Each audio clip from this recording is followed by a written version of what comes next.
Мага уголовный иш козголуп, адвокат жалдаганга акча каражатым жок болгонуна байланыштуу жана мен өзүм үй бүлөлүк аз камсыз үй бүлөлүк каттоодо турам. Айылдан эл журттан ушундай мамлекет кепилдиги юридикалык жардам бар экенин угуп, координаторго келгем. Бул жерден адвокат Сарымсаков Мирланды дайындап беришкен. Бардыгы болуп иштин кароосу 1 жылга созулду. Акыры 7 жыл 6 ай эркимен ажыратып, мени камакка алган. 30 күндөн кийин адвокаттын жардамы менен бошотулуп, айып штрафты жокко чыкты.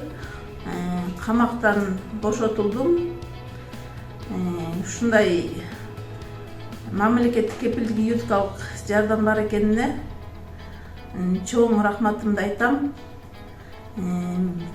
Экинчиден Сарымсаков Мирлан адвокатка чоң рахматымды айтам. Бир сом бир тыйын албай, жардамын аябай жардам берди. Менин ишим судебный иш козголуп, митинг боюнча Покровка айылында суракта жүрдүм.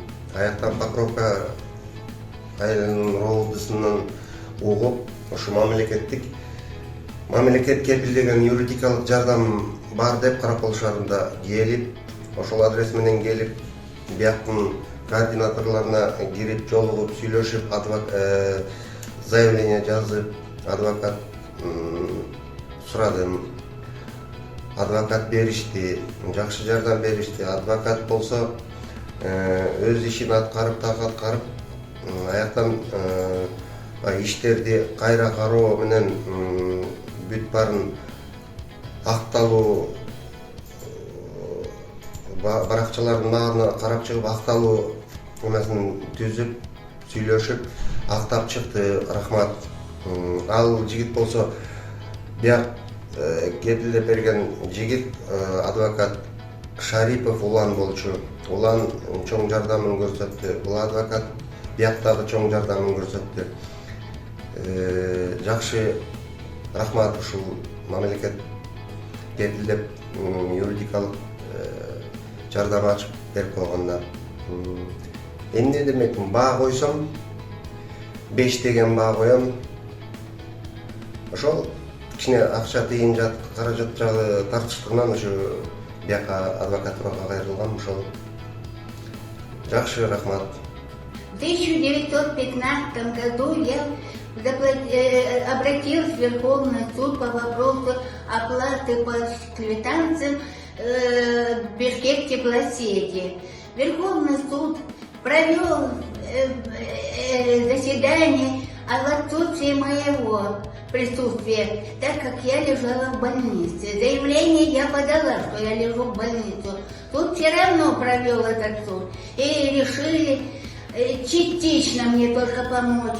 А по вопросу того, что нужно провести бухгалтерскую экспертизу, так как я была не согласна с суммой долга,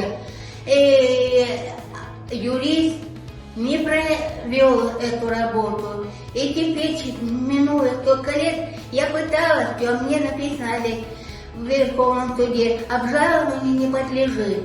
А в итоге только недавно я узнала, одна адвокат мне дежурная сказала, что можно это все обжаловать. И я теперь обжалую, и у меня все вопросы стоят в упор по теплосети. Я обратилась за помощью к вашему руководству. И руководитель ваш рассмотрел документы и подсказал мне, как мне поступить правильно.